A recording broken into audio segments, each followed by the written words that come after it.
when I decide I'm going to do something, I very much do it, even though I didn't know why. Of course, so what's next for you? Thinking that I'd turn around and be like, oh, I want to be a judge's associate or something ridiculous. And I was like, oh, I want to make Rakija. He was ordering a Big Mac and he had written down on the piece of paper, like, we need to discuss brand DNA. And I was like sitting there, and while he was ordering, and I'm like, that's the name. Drained our life savings, basically. Sold out really quickly. Of the first two, we sold out in less than 3 months. That branding, everything that you see is so much of us. It's just to make sure that we leave our mark in the best way, and he never got to see this, and my grandma always gets a bit emotional about that. In Australia, we're the only traditional Rakija company. We actually entered it in the World Spirits competition just to see how we would go, and then we won double gold for both the classic and the gold, and then the gold went on to win best of class at that event. So that's epic. Technically the best Rakija in the world. My name is Monique and this is Life, Money and Love. Just quickly before we get started, guys, if you've been enjoying the podcast, can I please ask that you consider leaving a 5-star review and subscribing on whatever platform you've been listening. It really helps the podcast grow. All right, look at this beautiful bottle for everyone watching on YouTube. We have Monique in the house, co-founder of DNA Distillery, Sydney's first Rakija Distillery, award-winning already, featured in already you've been around. We're just chatting yesterday was your first birthday, so happy birthday. Thank you so much. Already got a bit of attention, obviously, for the brand. You've been featured in Broadsheet, Time Out, SBS, and the Daily Telegraph. So it's already, I can imagine, as soon as you came across me on social media and we started chatting, obviously love the brand, everything you're about. As I was saying, a lot of people know I've got a lot of friends from everywhere in the Balkans, but one of my best mates in the world is Macedonian, and I've spent almost 2 weeks in Macedonia. So I'm really... I have a lot of love for the culture, and it's been surrounding me since high school. So I'm really excited to talk about the whole journey and everything. But yeah, just thanks for coming in, Mon. Thank you so much for having me. It was really exciting. And when you said that you knew where Maso was and it was I was a bit taken back, yeah, to say the least. Honestly, I was there for, like I said, 10 days. I was the only guy that we saw the whole time that wasn't Macedonian, guy or girl. We were there in Prilep in one of the full-on villages, so not even Ohrid or anything like that. And we were there when Pivotal Fest was on. It's the beer fest, whatever it's called. So I had an amazing time, but it was just it was at the end of a Europe trip. My mate was going there to get some tattoos. So I went with him and stayed with his family in the villages. Yeah. He was getting tattooed for 3 days. So it was just me and his Dedo and Baba. They're trying to talk, and they speak less English than I speak, even Maso. And I remember there was one day, Body language would have been everything. Yeah. Oh, she cried. I was there for 10 days. His baba full on cried when I left. I care about her so much. Honestly, it was just such a beautiful experience. But he told me a story afterwards, my mate Dave.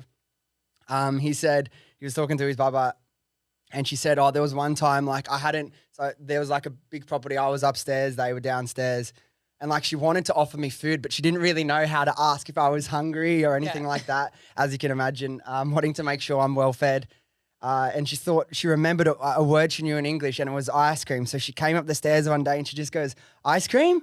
And I'm like, yeah, all right. And then she was so happy, but such a beautiful experience. They just want to take care of you, basically. And I think it's a culture shock, when they're not able to do that. It's more... They feel that pressure and that burden, so it would have meant the world to her that you said yes. Where are you and your family from in Maso? So my dad's from Smilevo, which is a small village, and my mum's from Bitola, which is a city. So most people know where Bitola is. Yeah. I think we had one or two night out there. A little bit more going on there than Prilep. Yeah, definitely. When you said that, I was shocked. I actually screen recorded it to my cousin. I was like, listen to this. He knows where Prilep is. But it's really cool. It's such a cool experience. And I remember, and it was obviously as an Australian to go there, your dollar goes so far. I remember I was there for the 10 days. You know what I spent? And I was just living like a king, as you imagine you do when you go to Macedonia. I had a 2-hour ride from Prilep to the airport in a Mercedes, and still including that fee, I spent 200 AUD. Yeah. So it was just such an amazing place to be. Were you born here? You born over there? I was born here. So my parents were born over there, and they came out here and met here. Yeah. And I've basically done it all. So I've lived with my grandparents my whole life. Oh, that's the best. My mum then bought the house next door for her mum who had dementia, so keeping it close. My sister now lives in that house next door. My sister and her husband were living in my dad's house, the first house he ever came to Australia in, and my brother lives down the road. So we're Where did you guys grow up in, like in Sydney? I grew up in Illawong, which is like southwest Sydney. Okay. Bankstown, basically, more than anything. Yeah. I grew up close to there. in Preston, so Yeah. not too far. Not too far at all. Or it's either you're going to be somewhere in the southwest, or if you're massive, you're going to be in Rockdale. It's going to Yeah, be one of those two areas. Exactly. I want to talk to you obviously about how DNA started. Yeah. I know you were a lawyer before, so you studied law, got through all of that, and then Yeah. obviously all the lockdowns happened and your plans had to change. But before that, I want to know, obviously, such an inspiration for everything you do, but talk to me about how your family and how your like culture has influenced you in your life. Oh, it's everything. Like every decision I make, my mum is the voice in my head, and I hate that, but she definitely is. Everything that I feel guilty about or a little bit that I've done wrong, but she's also the reason I'm so grateful. My mum's been an intensive care nurse her whole life, so you definitely have that gratitude instilled within you from the get-go. But this whole brand is a dedication to them. Yeah. On the front label is actually my grandpa dancing in the backyard. Really? Yeah. So that's epic. That's in his 30s, and he wasn't actually one to dance that much. That photo's pretty special. But the label, a lot of effort went into that and making sure it was an amalgamation of the two cultures, because I'm an Australian Macedonian. I was born here, I think in English, all of that. But yeah, the language is definitely in me and everything that I do. My partner probably hates it. He probably feels like I'm a little bit too much sometimes, but no, it's awesome, and it's a tribute to like my whole family. That's why the branding is so special. That's why I feel so passionate about it, because it's not work. You wake up every day and you just want to tell that story and make sure everyone else can appreciate exactly what you've appreciated your whole life. And it doesn't come without burdens, but yeah, it's beautiful and it's really special. I was wondering that when I was looking at you guys' website, how much of those photos and images are actually old family photos? All of it. Yeah, so that makes it even more special. Everything that's a bit newer is my hands. Like they're all my hands with different coloured nails stuck to my fingers. But it's a lot of it's my dad and his first cousin, who he was best man at. We went through all the family archives, and when we were going through all those photos, we actually found a photo of Dedonam, which was the head distiller in 5 generations ago, and he used to provide the rakia for an entire village, but then all the villages would actually go there. So the idea came first. When you think chicken or the egg, like the idea came first, and then when we started looking through everything, it just kind of kept fueling that fire and making sure that we were telling that narrative the right way, doing it justice. But yeah, it's awesome. It's a lot of pressure, but it's amazing. Yeah, and anyone who's into branding, which there will be a lot of people, honestly, I suggest check out your website and your socials. It's done really well. It's really cool. It's such a blend of obviously like what's working in the modern sense, but fused with real culture, real tradition. And I just thought, fuck, this brand, like you guys have nailed that. And the fact, I thought it might have been, but I'm like, maybe some of it is and it's just inspired. But the fact that these pieces, and you'll see what I mean when you go on these photos, and just like, they're not images, they're like captured moments in time. The fact that they're all real, I think it just adds to it even further. But I want to ask you about your family and when you told them, or you and James, like you're going to start the business. What was their reaction? So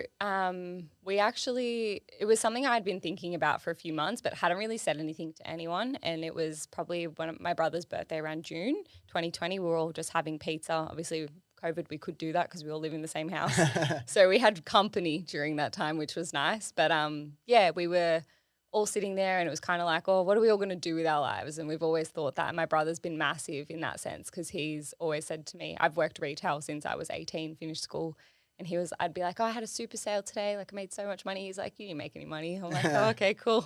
Thanks. But no, it was really good. And then COVID hit. I did my honours in law and finance. When I decide I'm going to do something, I very much do it, even though I didn't know why. It was just like, well, I've got the opportunity to do it. Why wouldn't I? And then my cousin took me out to celebrate, and we went to Baxter's Inn, and we were just like walking down the street. I was heading to work the next day, and he was like, oh, so what's next for you? Thinking that I'd turn around and be like, oh, I want to be a judge's associate or something ridiculous. And I was like, oh, I want to make rakia. He was like, what? And I know it sounds corny, but I genuinely had not said it out loud until that point in time. And I just went, yeah, I want to make rakia. And he was like, that's insane. Like, what? This is like 5 years of it. Yeah. Probably longer if you did a double. Like how long were you at uni studying for? 5 years. Yeah. Yeah. And you did all your PLT and stuff? You were doing an internship, finished right? it. Yeah. So I actually got an internship through the uni. And it was like a paid internship so that I could get legal experience. And I was working there at the time, but in the middle of COVID, I didn't qualify for JobKeeper. Everybody else did because I wasn't there long enough paid on the payroll. Yeah. So I got stood down, which was the biggest blessing in disguise. But yeah, and then that was on the Saturday night. The Monday, my cousin called me and he's in his lunch break and he's like, I haven't stopped thinking about this. Yeah. It has to be something that we do and not just something that like we talk about once and nothing ever happens from it. I was like, okay. And I was tutoring at the time. So I've been tutoring since I was 16, started with my little cousin. He had leukemia, kept catching him up at school. And it kind of just grew by word of mouth and was like my hobby, and that and retail was kind of keeping me afloat during COVID, which was great. And then, DNA started. So he picked me up that Monday night at 9:15. He was like, I'll be there at 9:15. You finish at 9. He's very punctual. And he had a briefcase and was like dressed up in his like suit sort of thing, like dressed nice. And I was in Ugg boots and trackies. And I was like, where are we going? And he's like, Macca's. It's the only thing open. And I was like, okay. So he was ordering a Big Mac and he had written down on the piece of paper, like, we need to discuss brand DNA. And I was like sitting there and while he was ordering and I'm like, that's the name. And he was like, what do you mean that's the name? I'm like, that's the name, brand, like DNA Distillery. I like it. It's alliteration. Like, it's going to sound good. He's like, are you sure? Like, we don't even know if we're going to have a distillery yet. We hadn't thought about anything properly. And I was like, yeah, that's the name because it's a part of our DNA. It's our heritage. It's our culture. It's everything to do with us. But if you're Turkish, if you're Lebanese, if you're Serbian, Croatian, even if you're Aussie, like we all have moonshine, everyone's got some derivative of it. It's universal. It's part of our DNA. We're cousins, all of it. Like it's perfect. It's the only name that we can have. And he was like, okay. You reckon you picked it that first night? That was it. Oh, never went back to it. I've gone on for how long with these guys here with Joe were we trying to find a name for this podcast? Like when I was doing Happy Skin Co. again with Georgia, it probably took a month to pick the name. So I think that's the best way to do it. When something stands out like that and you know from day one. Yeah. The label was the complete opposite experience. There was like so many variations, interviewed everyone, like it was just over the top. But the name was easy and the easiest decision we've probably made. It's perfect for everything, the entire story. But it's like, it's not just about your family's culture and tradition. It's everyone can share that and celebrate that. And that's what we wanted to really focus on. Like as much as it's our family photos, the reason it works is because everybody's got family photos like that. Everyone has an understanding of love and passion and tradition. And that's what this is. It's bottled magic. That's what we've grown up with. So yeah. I want to rewind a bit because you said you did law just because you could, which it was kind of a bit of a reason for why I did it. I thought it was the best job you could get. When I was like in school, I didn't know about being an entrepreneur. I didn't know about e-commerce. I didn't know anything about having a business. So it's like, that's why I did it. But what originally attracted you to doing law? Honestly, I wish I had a better answer, but I got the marks for it. A lot of people do that, like, yeah. So I didn't know what I wanted to do. And I'm the kind of person that I will give anything my all. So why not pick something where I feel like I can make a difference? I wasn't going to be a doctor. Like that was a bit much for me. I was like, oh, it sounds like a lot of study. There's a lot of stuff in law as well. I know, but it was just worse in my head. But so I picked it because I could, and I know that that's crappy. Like my ATAR was really good. Did that, got a scholarship then as well, like those sort of things. I'm never one to say no to an opportunity. Yeah. So did law. I did enjoy it and I did enjoy the work, and like I'm very much study smarter, not harder. Like I didn't do all my readings. I watched the lectures and then I just did the test based on that. My textbooks were always brand new. So I definitely worked around that. I went to Europe every 6-week break if I could, if I had saved enough from retail, So I tried to make the most out of every opportunity. And it's not that I didn't enjoy it. I did enjoy the customer facing side, but it wasn't mine. And billable hours really teaches you the value of $1. And I was like, I don't feel comfortable charging someone for every minute of my time. Yeah. Like imagine doing that with a product. It's impossible. So I just, it inspired me in the right way. And I had some really good mentors in the industry. Like some of them still reach out to me now that I worked under, and they're amazing. They're so intelligent, great with people. And it's a service-based industry at the end of the day, but I don't think that I was ready to look at it like that. I wasn't ready to be a worker bee. Yeah, it's completely different. But you mentioned you had some really good mentors from that space. What's one of the biggest lessons or takeaways that you've kept from your time either studying law or practicing with that internship? You're never going to be the smartest person in the room, ever. And if you think you are, then you're in the wrong room. And I know everyone says that, but yeah, like you're never going to know everything, and it's okay to not know everything, and criticism is welcome. So never take it the wrong way. She was great. She used to like sit me down and go through everything. And I was probably the only intern in the office that would go, could my letter have been better? How could I have written it better? But yeah, I think that's still something I struggle with today, because I'm used to doing a really good assignment and getting a HD or something like that, and you've got something to show for it. Whereas now I'm like, what do I have to show for my day? Like I made Instagram posts all day, but you have to be proud of that too, and like proud of the overall of what it's going to be. So what type of law were you doing before? I hadn't even picked what I was going to specialize in. Yeah. So I was between family and criminal. There was like one team doing that, and then I was doing some corporate stuff. And the corporate stuff was great, but it was a bit boring. And the family stuff is really interesting. And like I loved the customer facing part of that in terms of, you know, speaking to real people and hearing their story and what they're going through and all of that. But yeah, it wasn't for me in the long run. Not to say that never. I think my mum always says, but you can go back to it. You think you would ever practice again? No. You wouldn't? No. And it took my parents a while. Like my mum, that night when we came back from Macca's and I was talking to them, I was bouncing off the walls. Like there's nothing like that first initial, this is all the things we're going to do and it's all going to happen so quickly, and you get so excited. And I was telling them about it and the vision that I could see. And my dad, like I had him, he was roped in and he was like, yeah, definitely. My mum still to this day is like unsure. I told her I was coming on the podcast today and I'm like, I'm going to say you didn't want me to do it. She's like, tell him. Yeah. Well, like a lot of like first generation, like Australians with European parents, like, or even with like anywhere that's immigrated, they like the goal is for their like children to go to university and get a job that way, right? It's stability. Like she wanted me to just meet someone, settle down, like put me in a box and be like, you're sorted. I can feel safe about what you're going to do. Job. Yeah, exactly. As a parent. Yeah. 100%. But I like always throw it back on her. I'm like, you've done your job as a parent because I think I can do anything. I'm like, and I'll be fine regardless. And she's like, yeah, true. What do you think gave you that belief in yourself that you can do anything?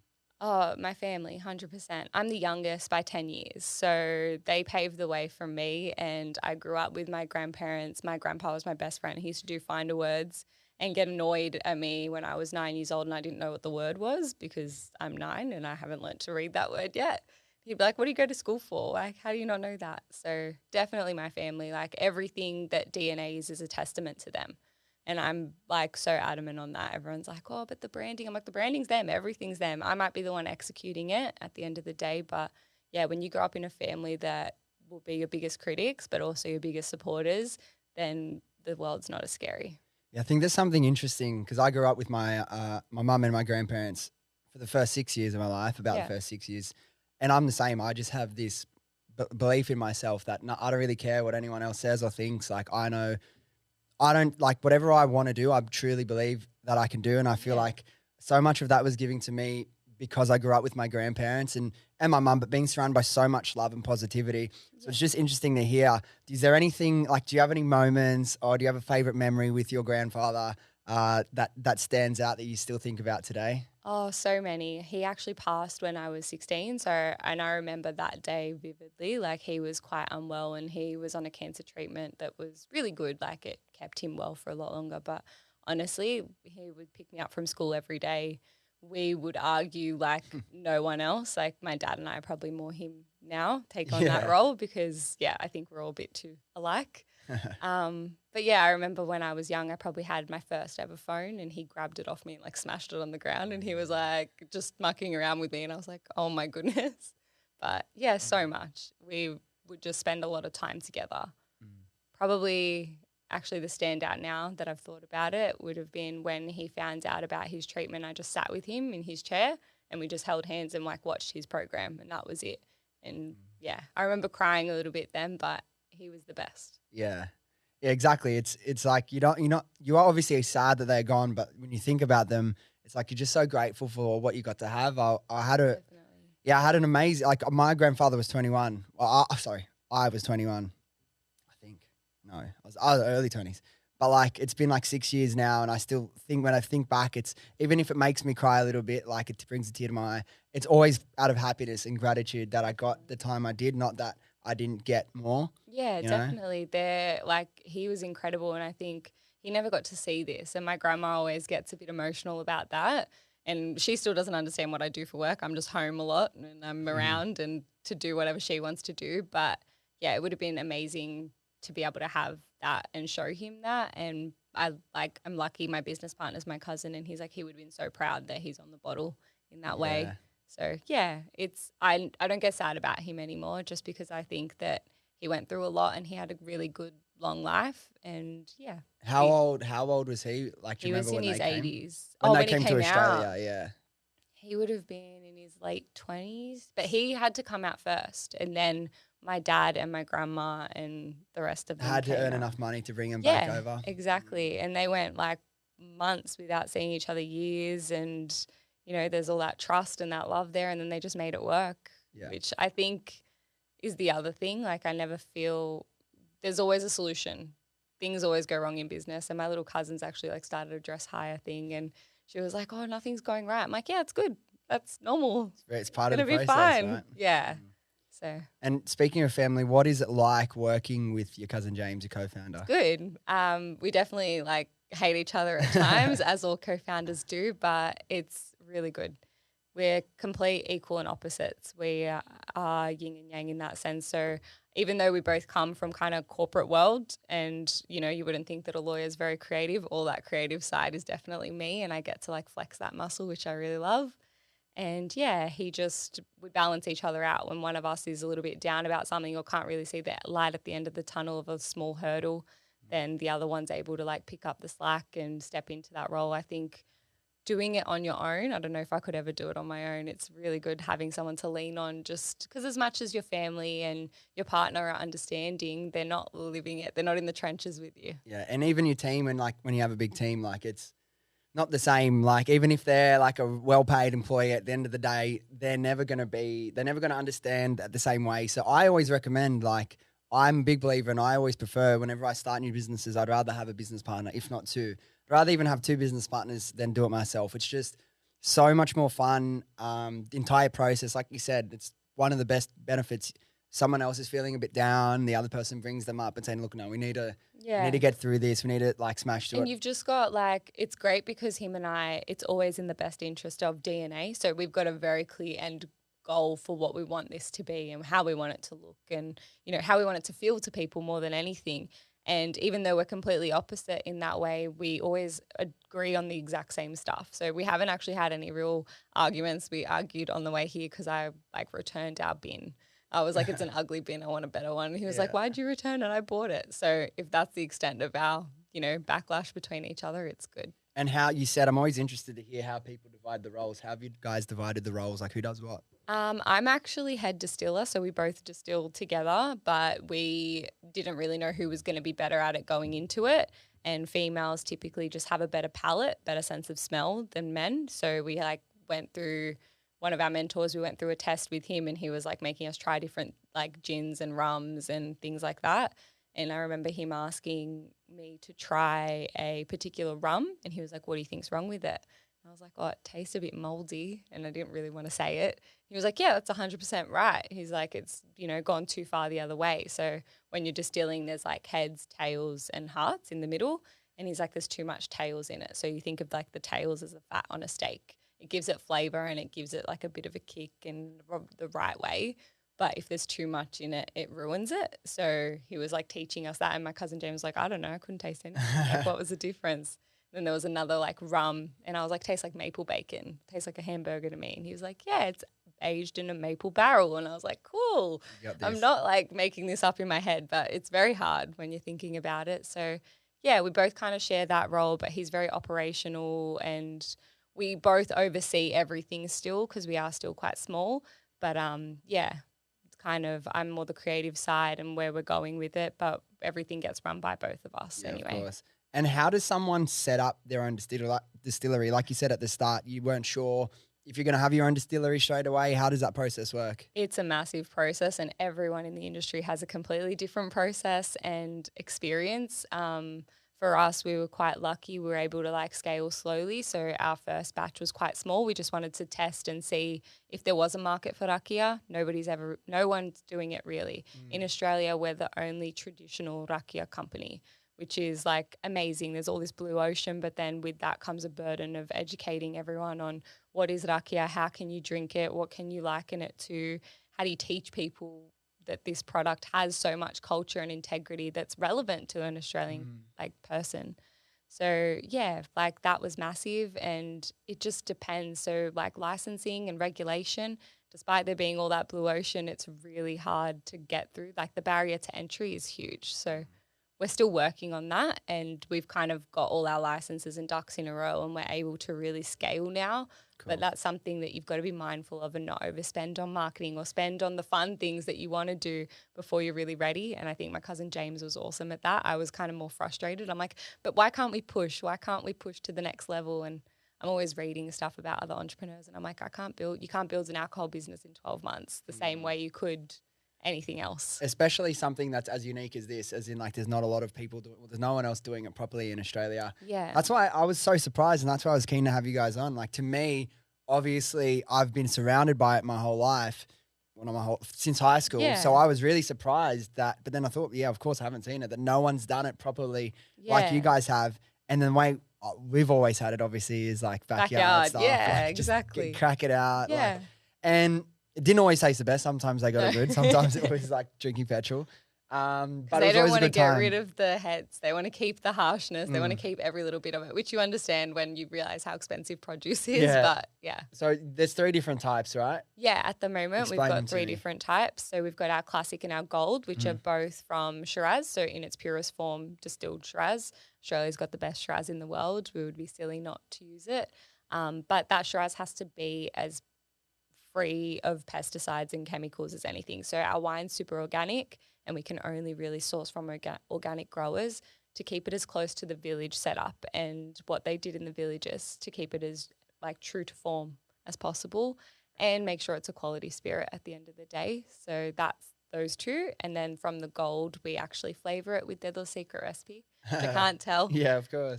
Sworn to secrecy. And then in saying that, we sold out really quickly of the first 2. We sold out in less than 3 months. So we launched December 1st last year, and then had to like shut our website, not shut it down, but yeah, everything was sold out, and we came out with the pear just to do something a little bit different.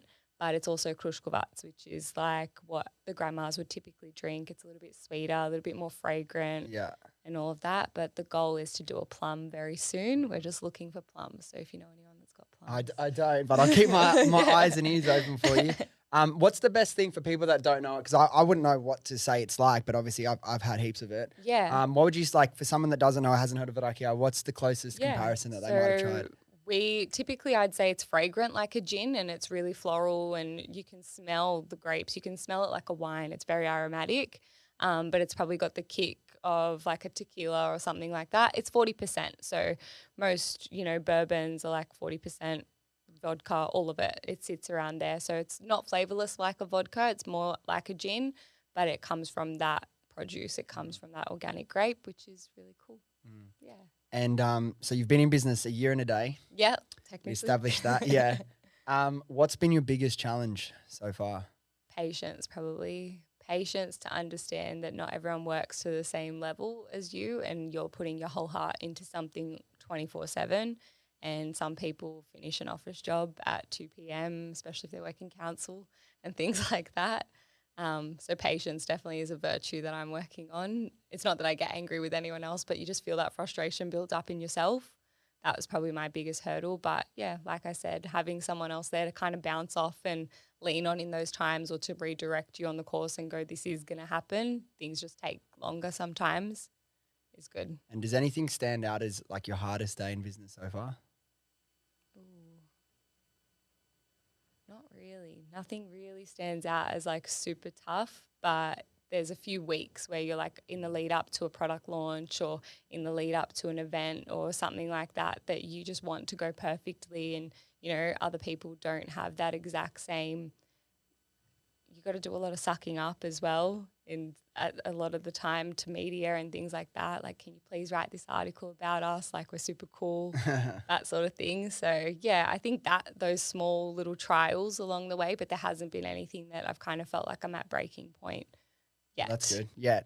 I'm guaranteeing you give it a few more years, there'll be plenty of them. Yeah. There'll be plenty of them. All right, because let's break it down a little bit, because a lot of people out there will have business ideas, or they want to start a business, but they never get from the point of an idea to actually doing it. Yeah. Let's break it down so we can get a bit of an understanding about how the process works. So you thought about it for a little bit. You had the meeting with James. Yeah. How do you then go from the idea to this is an actual launched business? Start picking up the phone and calling people that know more than you, 100%. So we basically started calling distilleries around Sydney and seeing if anyone would talk to us and would have a conversation with us. And most of the time, if you're genuine, people can tell within the first 10 minutes.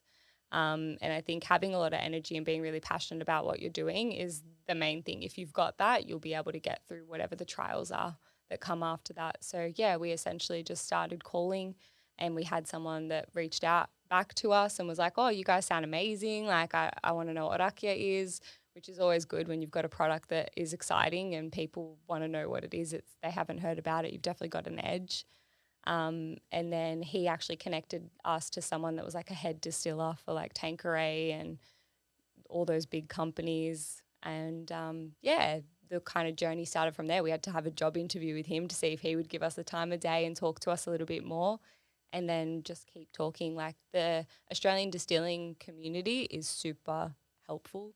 Everyone's willing to help each other out. Nobody sees each other as competitors, which is really nice. And most people in business don't. You're just more grateful to have someone that you can talk to that knows what you're going through or that can understand. So, yeah, we were very warmly welcomed, and we've had some great mentors and family along the way. My dad's the first one to be like, oh, can I start the still? And I'm like, no, you can't. But, yeah, definitely just reaching out to the right people or even the wrong people and hoping that they'll lead you to the next best thing.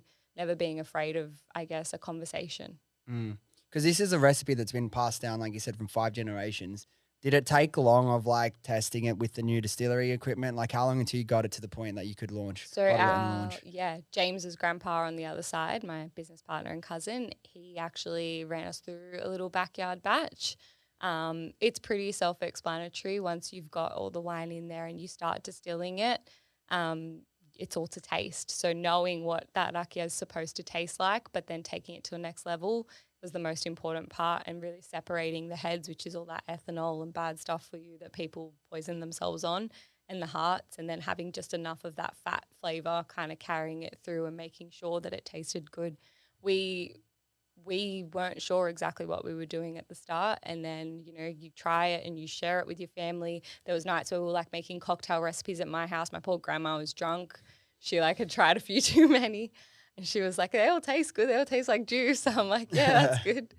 But yeah, just experimenting to no end. And then we actually entered it in the World Spirits competition just to see how we would go.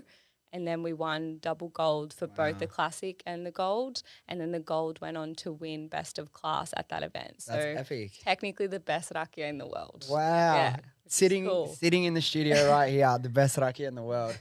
That's wild. But every grandpa will be the first to say it's not as good. There's 100, at least in Sydney, best Rakijas that I've ever tasted, apparently.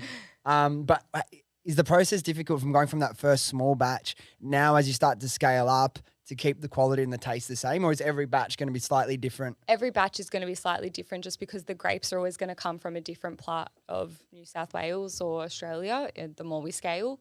But that's why on our website we've really got that batch log there. We've tried to make it like wine. People understand that each wine season's different. Each Rakija is going to be slightly different just based on that initial produce. It's not going to be stock standard, but then that's the beauty of it as well. And, it makes you want to try each batch and make sure and compare and see what it's like. So, yeah, definitely it's always going to be slightly different, but we want to be able to teach that as an educational piece too, because each year my grandfather's Rakija was slightly different. Yeah. Yeah. And have you guys been able to do this all yourself, self-funded, or did you guys secure investment from anyone in the distillery industry? Or? We actually secured a little bit of investment this year, but drained our life savings basically for the first year in the background. Yeah, just starting it out, Rakija is very capital intensive at one part of the year. So you have to buy all the grapes at once and distill all at once, and then you've got your stock ongoing after that. It's stable, you can bottle it and keep it, but you've got to make sure you've got enough money to be able to buy grapes and exist, which is pressure, but it's okay. It helps you to be good with your money and what you're going to do with your marketing and be strategic in the way you kind of grow that, which is great to be able to have family photos that you can just kind of take from. Yeah. And what about, okay, you've got the product sorted, your first batch, as you said, you sold out in 3 months. But talk to me about the other side of the business. How do you market it? How do you make the first batch a success? How do you sell out? Yeah, so PR basically was our first thing. We kind of put together a really good pitch deck based on us and our story and the fact that we've both left our day jobs to pursue this, and pitched it out everywhere, started restaurants. There's one restaurant that we've got a really great relationship with. They're actually here in Marrickville. Bubba's place. Yeah, which is awesome. And the boys there, we've all kind of grown together in a nice way over the last year. But yeah, just taking it one step at a time and thinking about what's the next phase. Obviously, when you first start, you write down every single possible idea. Like, I want to make a coffee table book out of the photos, and I want to do this, and I want to do that. But one day, that'll be sick. Yeah, one thing at a time, basically. So yeah, just marketing it through Instagram, Facebook. We made sure our website was immaculate. We actually went through 2 website guys because it wasn't exactly what we wanted. And, you know, there's always hiccups along the way. But, yeah, and it's still, we want to build it out more, do more with it, looking at your competitors, analysing what they're doing, and then, influencer marketing and things like that is definitely something on the horizon. But everyone's always shocked when they're like, you sold out in 3 months and you didn't do any real it was all quite organic, which I'm grateful for, but puts pressure on to, like, how do you do the next phase? With the PR, that's what everyone's like, like people think you need a big budget to work with a PR agency. No, you just need to come up with your angles, come up with some angles for your brand, look at similar companies, look at what they've done. Look at the stories getting written, and then just go on and research. You can so easily find who wrote the article and get in touch with them. Honestly, you can do that yourself, and like, there's no excuse not to do that. And if you have a really cool story or a cool product that's different, or it's solving a problem, or you have a cool business statistic to point to, like, it's actually not as difficult as you think. Sure, it's going to take time, and you might need a little bit of practice at coming up with the ideas. But once you get better at doing that, and you're analyzing the market, what sort of stories are getting published by which sort of publishers, and then you build up your connections. It's an amazing tool to promote and sell your business. And everyone just thinks, I have to just jump into Facebook ads straight away. That's the only thing. We haven't done any, actually. No ads yet. Yeah, no Facebook ads. What I wanted to ask was, what are the rules with, like, it's actually really making, first of all, advertising alcohol? What are the rules? Is it obviously they're so different, and it's hard because if you're a little guy, you don't get the same leeway as someone like Johnny Walker. Really? Like, they can run different Facebook ads. They've got a whole marketing team behind them. We can't even tag our bottles on Instagram. So to launch, like, if you've got, you know, a T-shirt, you can tag it to go to your website. We can't do any of that. So we've actually been really cautious to not get shadow banned and, like, stuff up our socials. We've been more mindful more than anything, and just kind of taken a step back from that and interviewed a few different marketing agencies and kind of expressed that concern. And our first question, because they all want to pitch you, and our first question is always, have you worked with alcohol? Do you know what it's like? How do you make sure that that doesn't happen? And sometimes you catch them out and they're like, oh, I have to research that and get back to you. And you're like, yeah, that's okay. Yeah, my advice would be careful when interviewing the marketing agencies, particularly for the brand at this stage. That it's had like its first wave of success, and you're looking to take the next step. It's such a pivotal part. I don't need to tell you, I'm sure you understand, but it's such a pivotal part. And an agency is never going to care about it at the same level that you will. What do you think, like, have you got your agency found yet? Are you still in the process? So we're still looking for an agency, but we always want to try and learn as much about it as we can ourselves. Probably we're in a small business, and we have that luxury of still having time on our hands. Like, we're only capital intensive with our time kind of when we're distilling, and then we've got a bit more leeway where we can work out, okay, what is the best move going forward, and speak to people. Everything's referral. Like, our graphic designer, I went to school with her, and she's amazing, and she does like so much of our stuff, and, you know, always inspires me. I make a different Pinterest board literally every month, and I've labeled it a different month of what I think is cool and like what's trendy, but then what's still going to pay tribute to the culture and the tradition in the right way.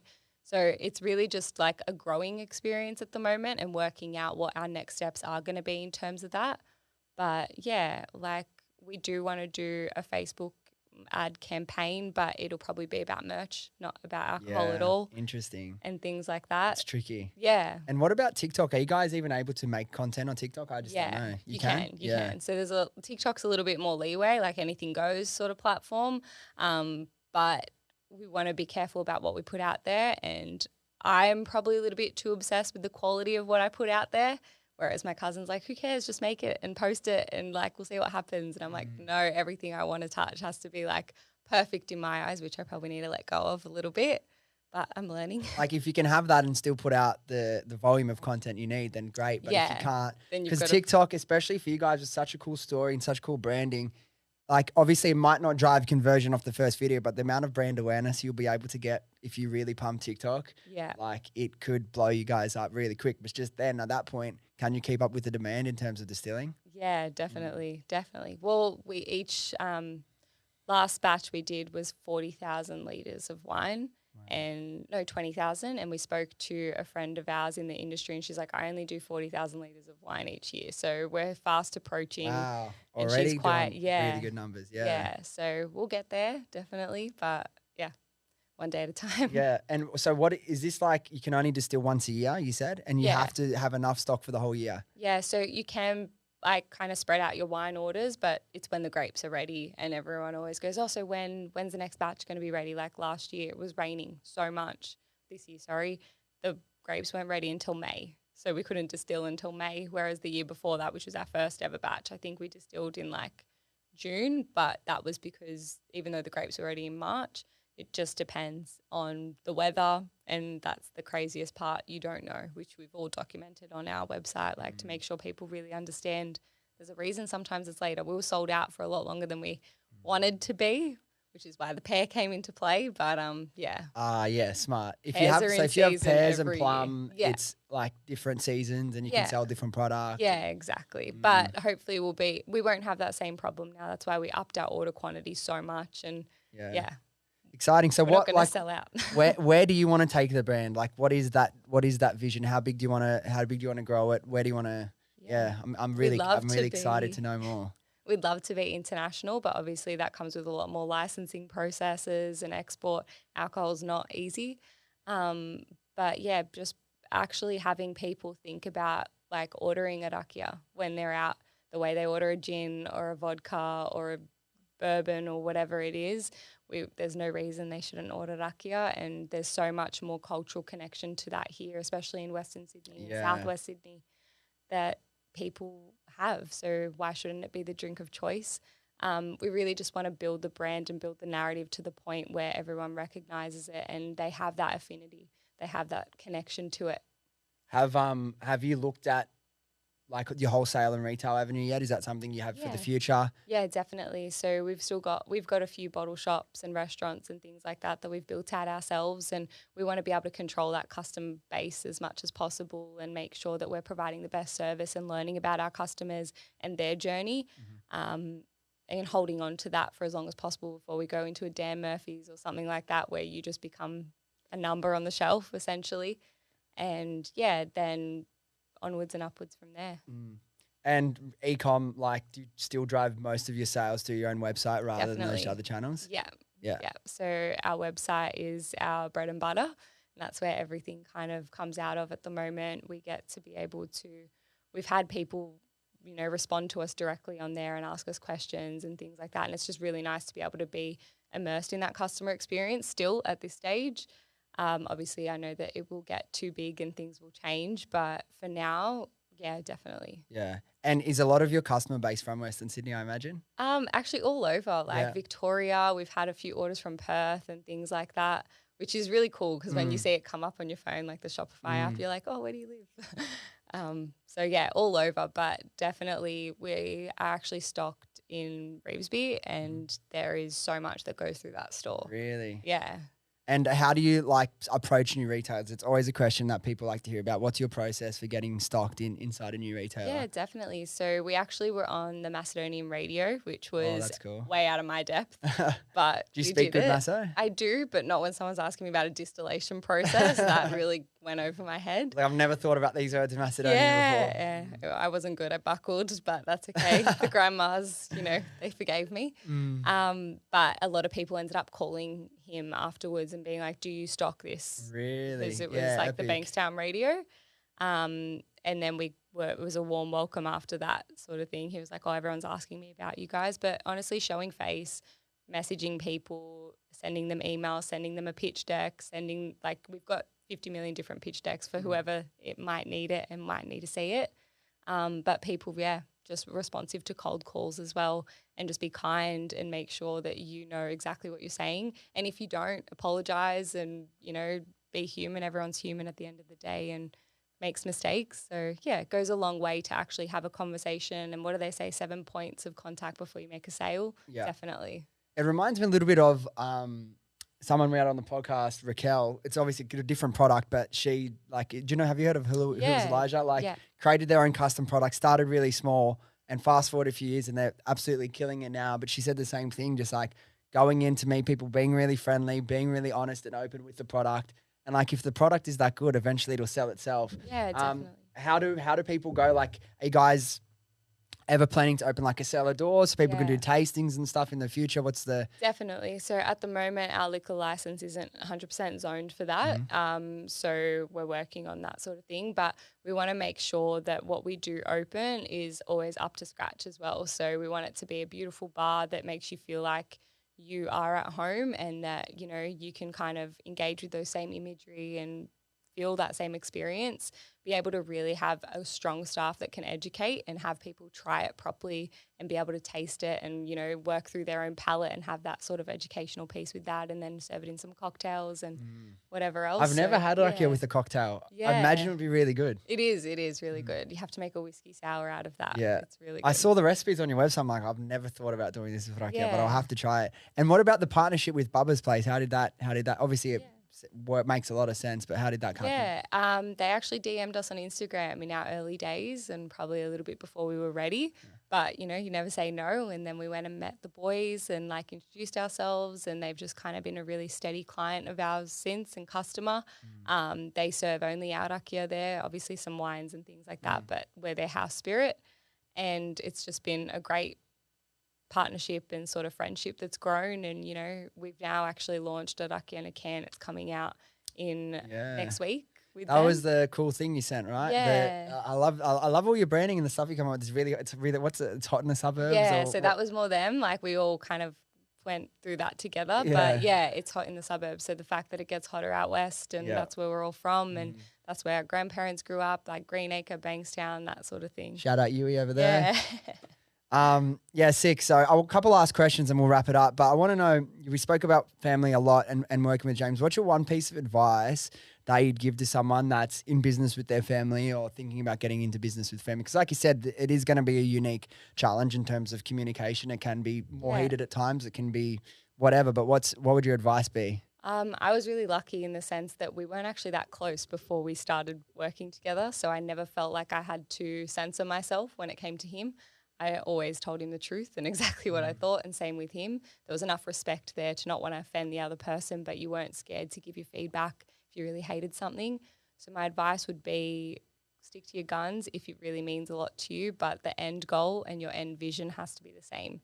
And if you guys can agree on that, then everything's going to be smooth sailing, because ultimately your ego gets put to the side. It's got nothing to do with your ego. It's all to do with the business and what you want that to achieve. And what inspires you so much to make this, that's a mainstream thing, to make Rakija known, and what inspires you to do all that?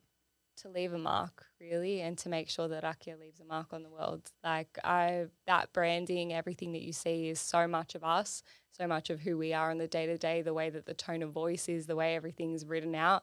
So when someone says, I love your branding, I'm like, you're calling me pretty, thanks. That's great. Yeah. But it's just to make sure that we leave our mark in the best way and to really build something and have it evolve and grow in. It's your baby at the end of the day. Well, like I said, I really love what you guys have done with the brand so far. And I know it's only the start, but as someone, like I said, that's grown up around the Macedonian culture and the culture of all the Balkans, I was keen to have you guys on because I really do see this becoming a massive, massive brand. And I know you've had success already, but I wanted to have a chat about how you got to where you are. I love the brand. I'll be a supporter and a consumer. I don't drink as much as I used to back in the days when we were partying, but I will make sure I gift it to some of my friends for their birthdays as well, because that'll be exciting. They'll love to see that. But what's immediately next for you guys, and where can people find you if they're interested? Yeah, so definitely on our website and our Instagram, our socials, it's all DNA Distillery. .com if it's the website, otherwise just Insta. And yeah, what's next is probably a plum very, very soon, the cans and Rakija in a can in general, being able to really educate people through that, giving them something that they already like and being like, oh, this is Rakija, this is something different. It's going to be a really nice sort of easy in for us. And yeah, rather than going straight for the hard stuff. For the bottle. Yeah. And what's it mixed with in the can? In that one is Rakija and tonic. So is it like a gin and tonic kind of comparable? Yeah, exactly. Bin the gin and tonic. Yeah, is bin the the gin slogan. and tonic. Nice. Yeah.